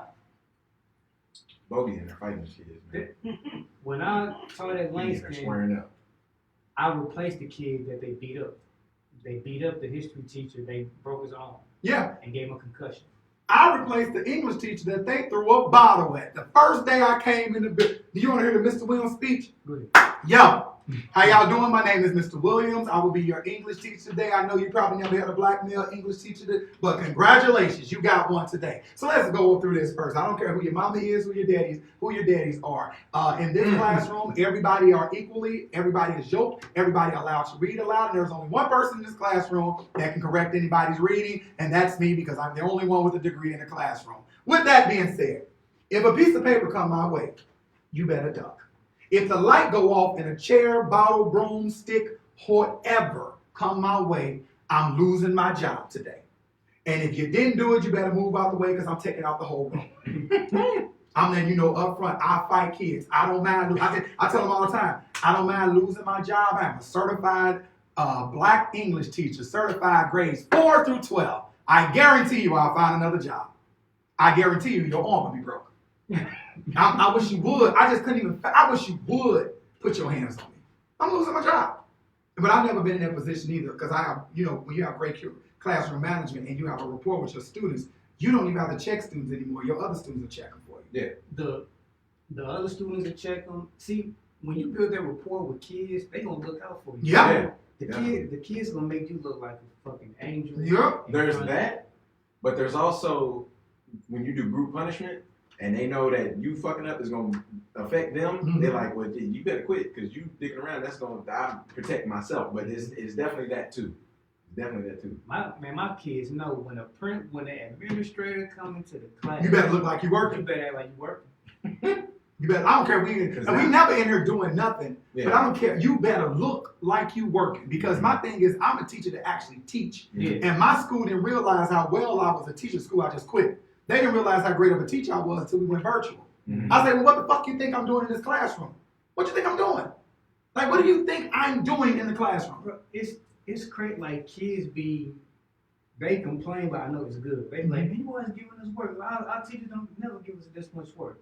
I go, well, damn, what is your teachers doing? They in there chilling. You'll be surprised, bro. And it makes you so mad when you see how many, and it's not a lot. Let me say this because people who don't work in education, please shut up talking about education if you ain't coming in that building. There's no way in the world your child been in the building in a whole year and I ain't never saw you. Mm-hmm. No way in the world. Mm-hmm. No, I love the parents that come up with me on day one. Hey, this is my son. He get out of line. Here's my number. You can call here. I work a lot. I may not be able to make everything, but if you call me, I'm going to be up here. Then you have some parents tell you don't call their house. Your problem between 8 and 2 o'clock. Am I lying? I had co-parents tell me. Or you have parents who change their phone numbers or never and answer never answer their phone. I had one parent I called. I was like, not the same kid, another kid. And I was like, I'm just calling. She was like, what do you do now? I said, I was just calling to tell you he did a fantastic job on this project. I'm proud of him, blah, blah, blah. Mm-hmm. This woman busted out crying. She said, ain't nobody ever called my house and gave me good information about my son. Mm-hmm. And my son been in this school district for his entire life. Nobody's ever called you and nobody ever told you your son's smart? Like, that's sad, bro. Yeah. Even when I snitch on kids and I call their parents, the first thing I say is something good about them. Yeah. It's scaffolding. You know what I'm saying? You know you're a teacher. You pancake it. Yeah. Good, bad, how we resolve. He does this good. However. We need to work on this. Mm-hmm. Now, that's something I did want to talk about because I do have 2 other shows. So let's talk about those because we on our tangents right now. Let's get it. So one show that I'm bringing back in 2021 is my show called Zella. Zella is a theatrical play. I don't know if you got a chance to see that trailer that I put up. I can send you about Zella. Zella is a theatrical. First of all, if you ever see somebody doing this, they stole it from me. Okay. I filmed. That's third time you said that today. Listen. I'm telling you because I was one of the first people to film my theatrical productions, my plays like a movie trailer. Mm-hmm. So it's a play, but you don't see them on stage. It's a movie trailer that you're looking at. And Zella is a story about my grandmother who was born in Oklahoma, Mississippi, Tupelo, Mississippi back in 1909. Mm-hmm. And she basically wake up to them burning their house down and she runs barefoot with her 4 children to the city of St. Louis. Mm-hmm. Excuse me. She experienced racism, classism, sexism, and get up here and discover that her husband is not the man that she thought she was. She actually wound up losing her son in the transition of coming to St. Louis. But when I tell you, and I'm not saying this because it's my production, it's one of the most powerful productions you will see. In like the first time we put it up at Missouri History Museum.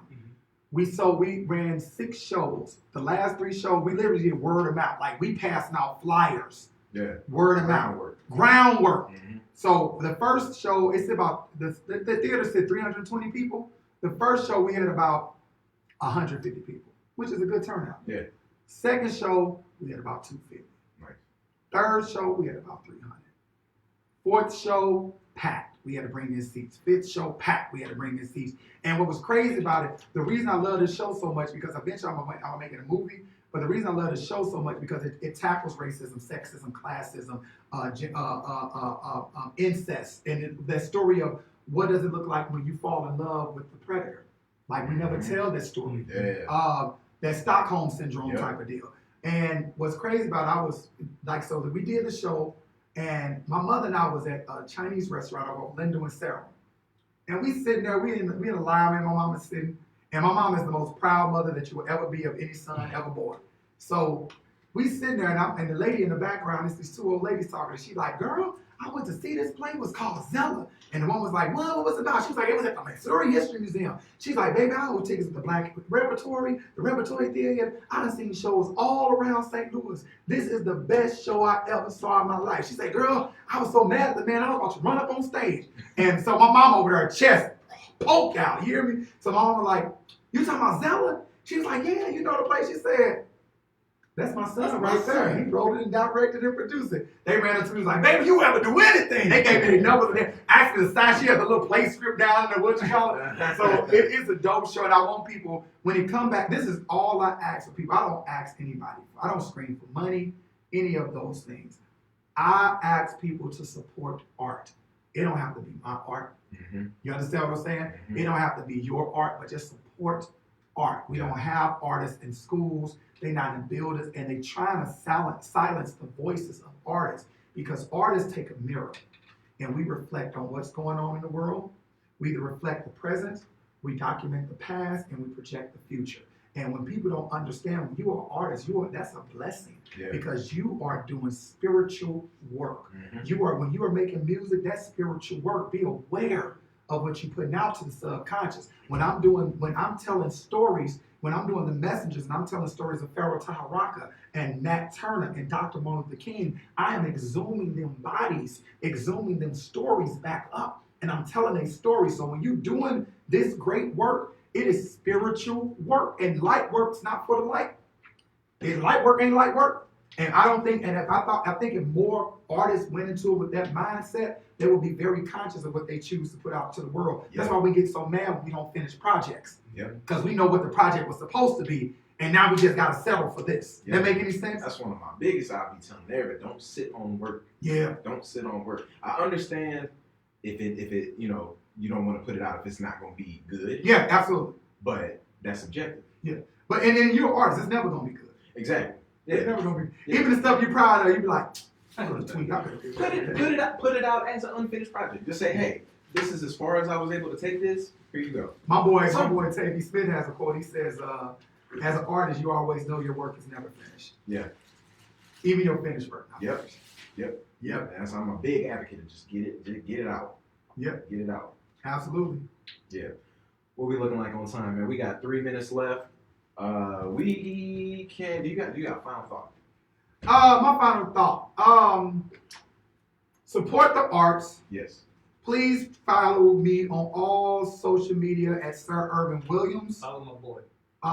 And just love each other and be as kind as possible. Please, St. Louis. Be kind, but don't be a punk and don't be a pushover. And I say that with all sincerity. People will take your kindness for weakness. Yes, they will.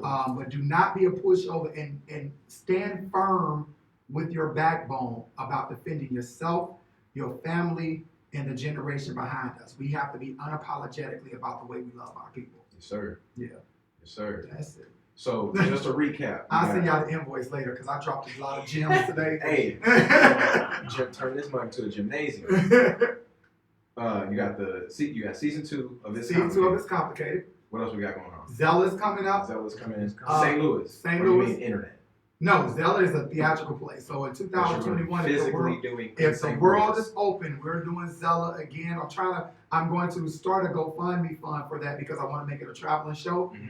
Because I love the energy that comes behind it, and I love the provoking thoughts that come behind it. And also with my show, The Messengers, because you brought me in, he brought me in. So let's say this before we leave. He brought me into Sumner High School to do The Messengers, and I showed out at Sumner High School. And you know, I had a group of kids rush the stage, like was trying to like get my information and where I'm from and what I do. Yeah, like real time actual teachers. I came and I killed it. I had some teachers tell me that you did great. Yeah, they was like, we never get stuff like this at our school. These kids never shut up for anybody. Don't shut up for me. I'm not gonna ask them to shut up either. I don't know. How are you afraid of kids? Like I just don't get it. They tough critics, man. They are. But you know what, kids like. They truthful. They're unfiltered. I'm more comfortable performing in front of thousands of people doing music than performing in front of 12 kids every day teaching English. Yeah. I wish I had a class with 12 kids. Unfiltered. Well, like now at Rittner, it's like 25, 27. Okay. But like at Sumner, like my classes were pretty small. If I had 12 kids, I would teach at Sumner just because I got 12 kids. You know what I can do? When I was at LaSalle Middle School, I used to take my kids out, and I'm like, we're going on a walking field trip today. And we would walk around the building, we would open up our books, and we would read as we walk around the building, or we would go and sit under the tree and have, like, if my class that small, what? Yeah. I'm stopping anybody moving. Yeah, the private school I went to, it was only 10 of us in that class, and we were outside all the time. We were never in the classroom. That's it today. Yeah, do it. Do that walking field trip. I did a walking field trip. We read. Every kid has to go outside. Every child has to get a page. So what we do is we give our pages. I always do this so kids get comfortable with reading aloud. You get your page. You go through and you underline every word you don't know, and those become our vocabulary words because you don't know them, and your job is to look up for the definition, and I teach you how to pronounce them. So when we're reading, we're going to read in fluency. So when you on page 1, you have page 2, I have page 3. When he's done with page 1, you already know you next. That's how you get your points for the day. And then you're not afraid to read aloud because Mr. Williams have told you all the words that you didn't know how to pronounce. That's what's up. I like that. That's dope, man. Yeah. I'm a dope teacher, bro. If I wasn't me, I would want to be in my classroom. I believe it. Hey, I've been sitting here thinking that the whole time. You got a lot of energy, man. I'll try. That's what's up, man. Yeah, definitely you got support from St. Louis versus everybody. I'm going to hold that to them. Individually. So anything that you got going on, let us know. You got our full support. I heard that. That's that's legal. That's support. That's legally binding in the state of Missouri. Verbal contracts. That's legally binding. You already know you got my support. You lying. He's a liar. I'm saying he sits on a throne of lies. As an entity, you got support from St. Louis versus the fact that y'all producers back there hollering right now, you're welcome, sir. You're welcome. He love it. Now this is going to be the standard show. Who's going to live up to this? This is gonna be a tough. Hey, I don't like playing favorites, but this is a hell of a show, bro. Oh, thank you, brother. I appreciate it. Yeah. This was a great show, man. Yes, sir. This is a good one. This is a good one to come back to, man. I appreciate it. He says that to everybody, but that's okay. I'll take it. I say when he says we have a special guest, I say all the guests are special, which is true. Otherwise, they wouldn't even be here. That's true. That's true. Yeah. I'm gonna leave y'all with this. I said very special guest today, though. A very special. Oh, I got the very in front of it. Look at God. I'm gonna shut up, then. I'm gonna let y'all go and have it. I'm gonna shut up. There he is. Once again, bro, thank you for being on the show. Thank you for having me. I didn't have a choice, but yeah. Thank you. I was gonna fight you like, y'all know anybody that could be interviewed on the show? I'm right here. Was it that he didn't know you were here? I didn't know you was here. He lied. He knew I was here. Okay. He knew I was here.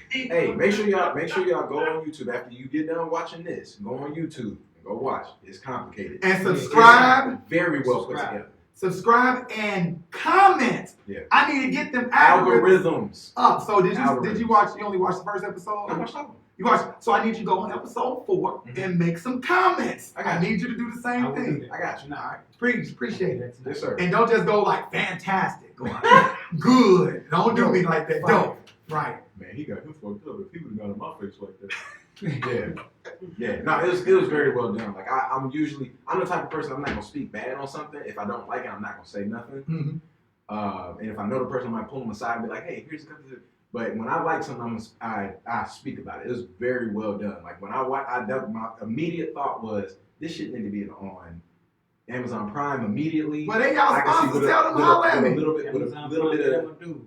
fine tuning. Then motherfucker need to be on Netflix. It need to be, I know other recent things. Again, I'm not gonna talk about, down on the things that I don't like. But I know some other things have come out of here that have been on higher platforms. And like you said, when people start to see if this money, if this is what's getting the money and this is what they put out, if this had no budget, if we give them that money, that shit gonna be crazy. And that's the thing about like, and it don't make me upset, but I know we have a zero budget, so I know I'm limited on the things that I can do because of my budget. But when I get that budget, what can and I'm not talking about y'all as a common man, but you know what I'm saying, Bo and I, we're in a position of media power, of media influence.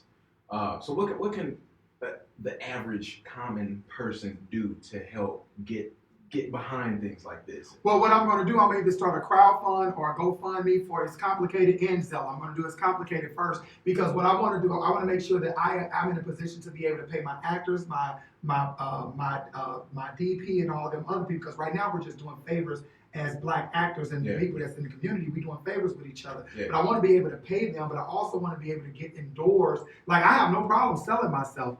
My job is to get in the door. Mm-hmm. And once I get in the door, hopefully we can have more projects because I want to be able to use St. Louis actors who are ready. Talk to them. You got to be ready because when I come back, because what I'm not going to do is be in a room with CBS or NBC or Netflix and we have a meeting at 1 o'clock and you coming showing up at 1:25. You're not coming in the room. Yeah. So I'm only coming for people that's ready. And if you're not ready, it's no hard feelings. You have to do this, and because I want to come back and I want to be able to say, here is a school of arts, here is the business aspects of arts, because a lot of people don't know the business of arts. And now, Bo, I see that you have all this amazing music, but let me tell you what I learned. I need you to do this and this and this before I can invest $10,000 in it. You go do that, come back to me, and then we can talk and push your music forward. See, that's what people don't do. Yeah. Everybody get all the money and they just sit on it and be like, I don't want to. But our job is to make sure that we create generational wealth around us. And if I put you on, you can feed your family for years to come, and you can feed your family for years to come. And God forbid something happened to me where I'm not in that position to be able to put anybody on. I have created a community around me to make sure that I'm always uplifted, even when I'm not uplifted. That make any sense? Protect this. Or when somebody that you help gets on, they come back. Yes. And the job is to keep passing it forward. Like, keep passing it forward. Eventually, we're going to die. We can't take this with us. You got to leave it. Here's my question to the people that I'm gonna leave on that note is when I also worked in high school. Mm-hmm. I got so many people on at my job, and then even my next job after that in my 20s, I put so many people on to the job, and it's like, why, at what age or what circumstance is it where we stop doing that for each other? Why does that change in the entertainment business? I think it depends on who you are. Like, everybody I know, I'm this person. So, say for instance, you all were two directors. I'm not going to mention anybody's names, but when I see them personally, we're going to have that conversation. I always extend the olive branch. Always. But sometimes people think because your art is not viewed and they don't have 45, 50,000 comments and views on it, that your art is not of excellence. There are people who look at your page right now and purposely go past your music so they don't have to watch it. I extend the olive branch and I don't get anything in return. Yeah. However, y'all use my actors. All my actors that's in my stuff, y'all reaching out for them. Yeah.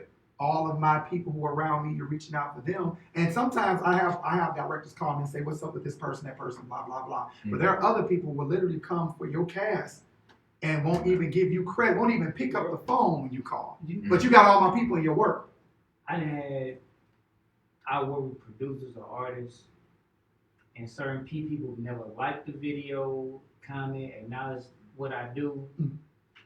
Next thing they're working on is with someone. Same person. Or I'll be with somebody and they go, oh yeah, so and so just added me or inboxed me about doing something. Wow. And that's cool because we have to expand that love. But yeah, I mean, like I want the people that I work with to eat. You know, Yeah. If I don't fuck with them, Yeah. Go ahead, get your money. Absolutely.